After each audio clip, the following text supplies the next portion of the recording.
সবচেয়ে কম বয়সী খেলোয়াড় হিসেবে ইউরোর অভিষেকে গোলের নতুন কীর্তি গড়লেন তুর্কি মিডফিল্ডার আর্দা গিলের।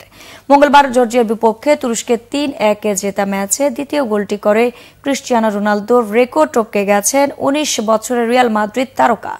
জার্মানির ডর্টমুন্ডে জর্জিয়ার বিপক্ষে তুরস্কের ম্যাচটি ১-১ সমতা থাকার পর ৬৫ মিনিটে নজরকাড়া এক গোল করে দলকে এগিয়ে আর্দা গিলের। ৭০ থেকে বল পেয়ে একটু এগিয়ে ২৫ গজ দূর থেকে প্রতিপক্ষের দুই খেলোয়াড়ের মাঝ দিয়ে বাঁ পায়ে বুলেট গতি শট নেন ১৯ বছর বয়সী অ্যাটাকিং মিডফিল্ডার। দূরের পোস্ট দিয়ে বল জলে জড়ায়। তার ওই গোলেই মূলত গড়ে দেয় ব্যবধান। ম্যাচের একেবারে শেষ সময়ে তৃতীয় গোলটি পায় তুরস্ক। ইউরোর সবচেয়ে কম বয়সী খেলোয়াড় হিসেবে অভিষেক গোলের কীর্তি গড়লেন গিলের। ১৯ বছরে ১১৪ দিন ভেঙে দিলেন রিয়ালের সাবেক পর্তুগিজ ফুটবল সুপারস্টার রোনালদোর রেকর্ড। ২০০৪ সালে অভিষেক গ্রিসের বিপক্ষে গোলের সময় রোনালদোর বয়স ছিল ১৯ বছর ১২৮ দিন। চোটে অনেকটা সময় বাইরে থাকার পর গত জানুয়ারিতে রিয়ালের জার্সিতে অভিষেক হয় গিলেরের। ২০২৩-২৪ মৌসুমে দলটির হয়ে ১২ ম্যাচে গোল তার ৬টি।